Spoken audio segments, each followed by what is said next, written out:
Добрий день, наші малята! Ми раді вас вітати на нашому занятті.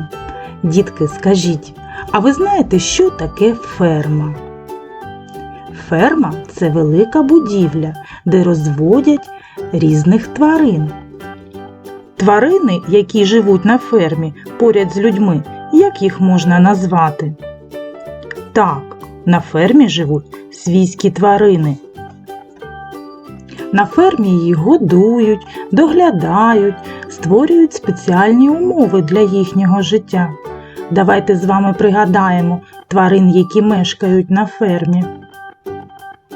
Кінь, корова, свиня, вівця, коза, кролик, собака, кішка. Вони, як і люди, кожен має свій будиночок. Корови живуть у коровнику, коні на конюшні, свині у свинарнику, вівці у вівчарні,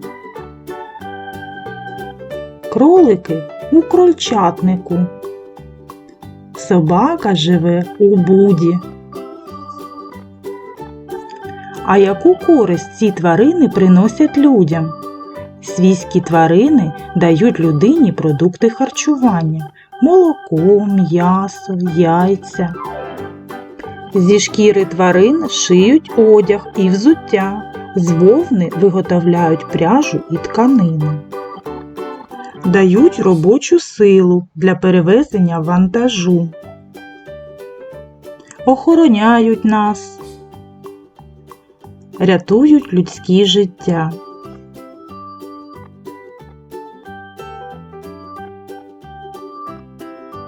А які ще тварини живуть у нашій природі? Вірно, дикі тварини. Давайте їх назвемо. Ведмідь, вовк,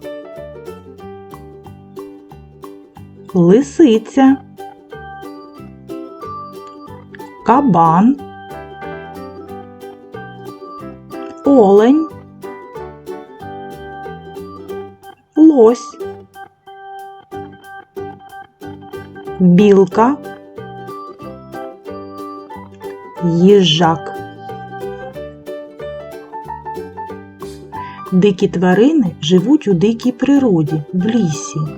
Живуть самі по собі або у стаї. Самостійно шукають їжу, доглядають за своїми дитинчатами. Дорослі звірі вчать малечу полювати, рятуватися від ворогів. Дітки, вашим завданням буде поміркувати, чим же відрізняються свійські тварини від диких. Скажіть, будь ласка, а ви відвідували коли-небудь ферму? Пропоную вам уявити, що ви потрапили на ферму і переглянути цікаве та пізнавальне відео.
Сподіваємось, вам сподобалась наша екскурсія на ферму. Свійські та дикі тварини дуже важливі в нашому житті. Дикі підтримують життєвий баланс у природі, а свійські приносять користь і покращують нам настрій у нашому житті. До нових зустрічей, малята!